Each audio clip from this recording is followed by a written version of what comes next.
So I'm going to tell you guys a story real quick about one time when God was faithful to us, and I was not expecting this at all. This was one of those crazy things where it could have been. Here's what happened. We're driving to St. George, and we're in our SUV. I had a Pathfinder at the time, so it was one of those SUVs that holds 6 people, and then it has the little back.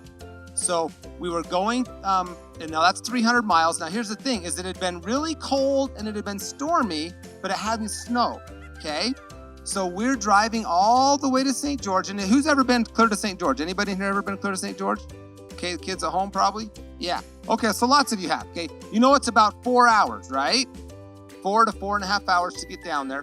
Well, as you know, we drive downhill a lot. Then there's a couple different times where there's really big mountains. So we have to go way up and then way down and way up and way down. That happens out of Nephi. It also happens at Beaver, right? There's these two big times where there's mountains. So we were driving, not thinking a thing of it, but we have me in the front, Michelle over here. We have the 2 kids in the back, and then there was 1 kid in the very back. Can't remember which one was where. But behind the last seat, we had our puppy dog. That was Storm, and actually it was Trinity. Wasn't it Trinity? Yeah, it was the puppy dog before. So it was our puppy dog Trinity, who was she was a little black dog about knee high, and she was a good dog, mostly. You know how dogs are mostly good? Yeah, she was a good dog. She's in the very back by the, where the door closes, right? We had her in her little bed, and she was in the very back, and she loved to go to Grandma's house. She would lay there the whole time, 4 hours, not make a sound, just happy. And then as soon as we slowed down going to St. George, as soon as I got off the freeway, she'd jump up and start going, where are we? Are we there? Are we there? Are we there? You could see her just totally excited, because as soon as we slowed down, she knew it was time to get up and go play somewhere, right? So she was always excited to go. So we get going down, and we're driving down. We get clear past Fillmore, and we're on our way to Beaver. Now, what's interesting is there's this car that I'm kind of playing pass each other game where you don't want to, but I'm going the same speed the whole time.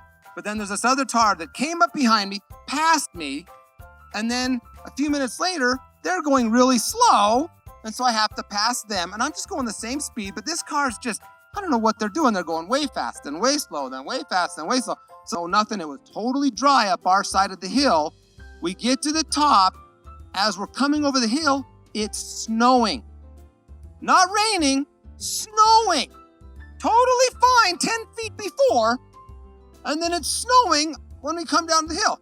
So I come over the hill, it's snowing, and I'm going not crazy fast, but this is before the speed limit went back to 80, so the speed limit was only 70, I think it was 70. And I'm going about 75, 78 to get past them, get to the top of the hill, and then I start coming down, and it's snowing, so I touch the brakes, barely touch the brakes, wheels just lock up.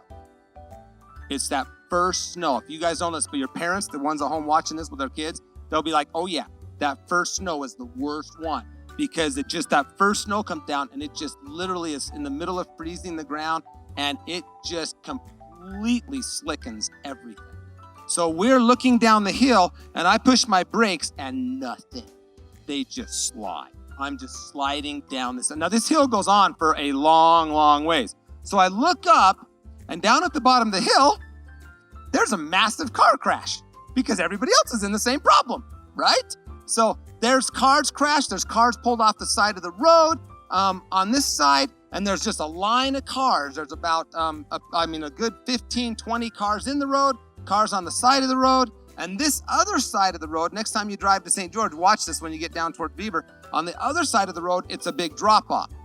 So you can't go on that side or you're gonna roll, and it's gonna be really bad. Okay, so the story's getting a little scary now, right? So I can't go off that side or you're in real trouble. So I'm in the left lane still from passing them, and I don't dare turn, because if I turn at all, I have no traction. It's just gonna turn the wheels we're gonna catch, and it's gonna be game over. So all I can do is keep the wheel straight and pump my brakes and try to get some traction. That's all I can do, okay?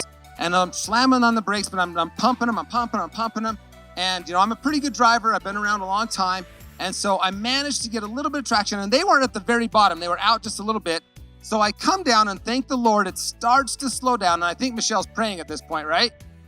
Oh yeah, she's praying at this point. And I'm coming down the brakes, I'm pumping them, and we're coming up, and I think it was a minivan in front of me, if I remember. And we're pumping the brakes, and there was a white car in front of me. I think it was a minivan. And it starts to slow down, and eventually we come to a stop about 3 feet before we hit this car. And so everybody's like, oh, we're okay. And I'm looking to the side. The drop-off is over on this side. Cars are all backed up, and there's cars along the edge too. And so I'm thinking, okay, we made it. And then I go, oh, shoot. What do you think I just realized? Yeah, I remember, wait a second, that big crazy car driven by those teenage girl, she's not gonna know what to do. And sure enough, I look in my rearview mirror and she's coming down the hill way fast, swerving a little bit, right? I'm like, oh, this is gonna be bad. And I'm like, Lord, I need your help, Lord. Help them to stop. Well, he didn't help them to stop, but he was faithful. Because I'm not kidding, the car is coming down the hill. I'm literally 5 seconds away from getting crushed. And I have no idea how it happened. I have no idea how they had the space. But there was a minivan next to me here too. And the minivan on the side of me, literally 5 seconds before I get crushed, this minivan just pulls off the side of the road and leaves a hole right there. Praise the Lord, right? So I saw this. I literally gun it. I pushed the gas, I cranked the wheel, and we just literally go like this. Whoosh, and we jump into this lane. 3 seconds later, she goes flying right past me and crashes into the car that was in front of me. Now, of course, that's really sad because they still crashed into that car, hit it hard enough to knock it into the car in front of them, but it gave them a whole nother car length to slow down, right? So they were going a little bit slower. And that car up there didn't have a dog in the back window. And I don't know what would have happened, but I'm not kidding. Literally, this car just magically moved out of the way for us to get over as Michelle was praying and I was praying. And that's an example of faithfulness. Now, the faithfulness we're talking about there is the faithfulness that God will never, ever leave you. He'll always know where you are, right? Now, sometimes God's going to make it all better. He could have stopped that car and stopped the other car crash from happening, right? He's God. He could have done that. And I don't know why he didn't. I never understand why God does what he does. But what I do know is that he's faithful to always be there with me. Does that make sense, kids?